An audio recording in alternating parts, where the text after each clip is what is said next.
I'm joined today with Pam Gourley, the Dean of Students here at Emory Henry College. Thank you so much for joining me. You're welcome. We're having you on today as kind of a follow-up to last week's interview with Sergeant Greg Hogston of the Washington County Sheriff's Office. And we talked a little bit last week about the trouble students can get into for parties off campus and for drinking, but we wanted to maybe focus it in on campus a little bit. So what are the rules and regulations set on campus for drinking?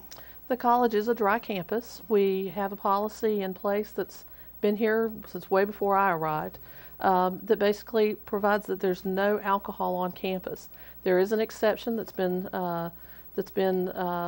given within the last 2 years, and that has to do with tailgating as a special event on football Saturdays.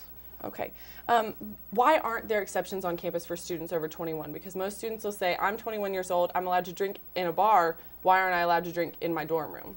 We are a dry campus, and that's something that's been set at Emory Henry for a long time prior to my arrival. So we have not pursued that at this point.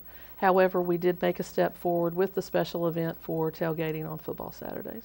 Okay, and as far as students getting in trouble on campus, what are punishments that are set for students living on campus when they're caught drinking or with alcohol? If you access the student handbook, which is available on the webpage, or you can get a hard copy from my office, there is a section in the Code of Conduct that is Section 12 that refers to alcohol use, and those sanctions range from disciplinary warning all the way up to suspension, depending upon whether it's your first violation, second violation, third, or fourth.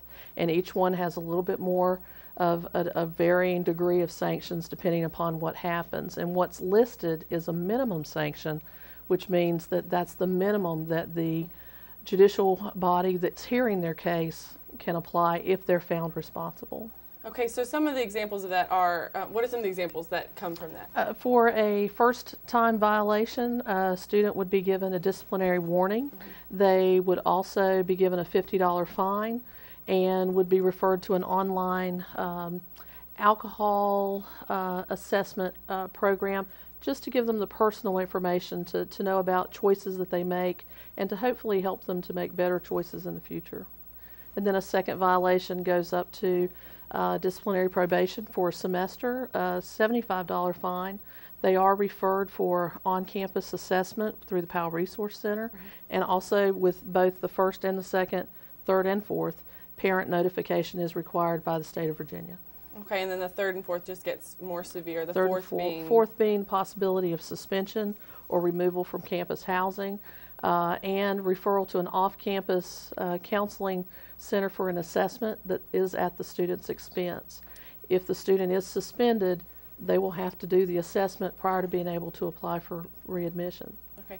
Well, some things that other colleges don't necessarily have to deal with is having of-age students on campus in campus housing, but Emory Henry isn't a live-in campus where you know everyone stays here usually 4 years. So you've got 21, 22-year-olds in dorms. How do you think the college handles that age difference? Because when you have 21-year-olds, obviously the 18-year-olds have a much easier time getting a hold of alcohol. It's still across the board dealing with the alcohol offense because we are dry.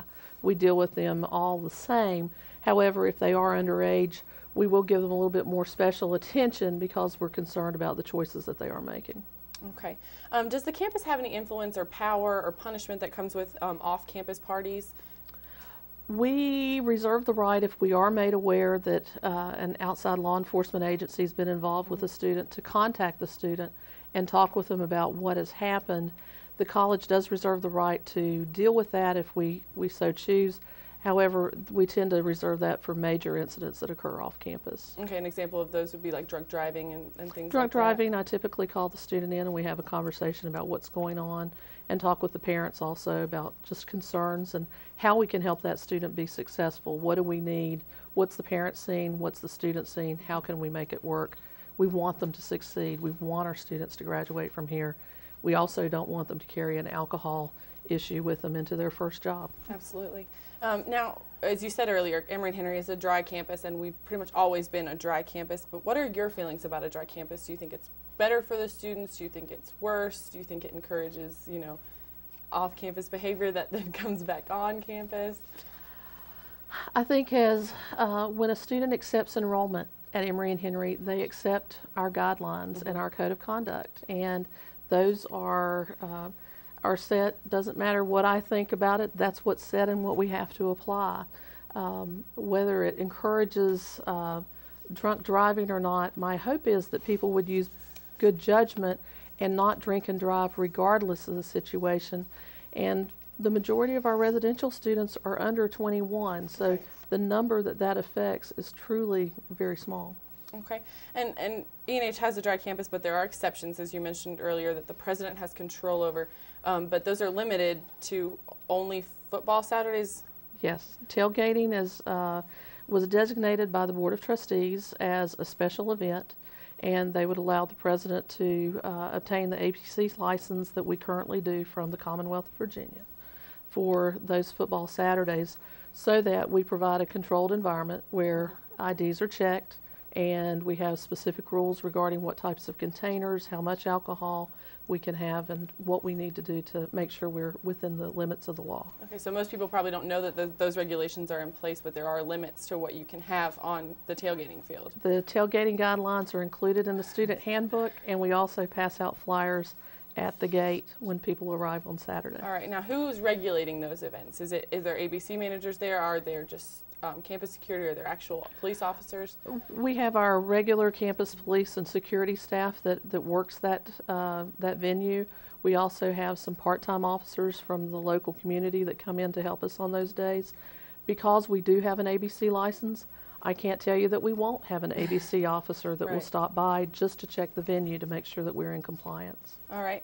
Something that we talked about with Sergeant Hodgson is the Amethyst Initiative, and it's an initiative from chancellors and presidents of colleges and universities all over the country talking about lowering the drinking age to increase safety and responsibility when it comes to drinking. What are your opinion on that? The jury's still out. There are a lot of thoughts. There's one train of thought that believes that it's created several generations now of students that drink in closet. They're closet drinkers. Some believe that it's increased binge drinking. The unfortunate thing is that whether you're 18, 19, or 20, if you're making the choices to binge drink, 21 or 18 is not going to make the difference.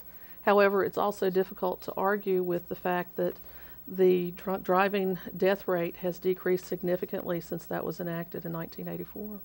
All right. Well, thank you so much for joining me today, and I'm glad we could go over some of these rules and regulations for students' information, and I hope to have you on again soon. Okay. All right.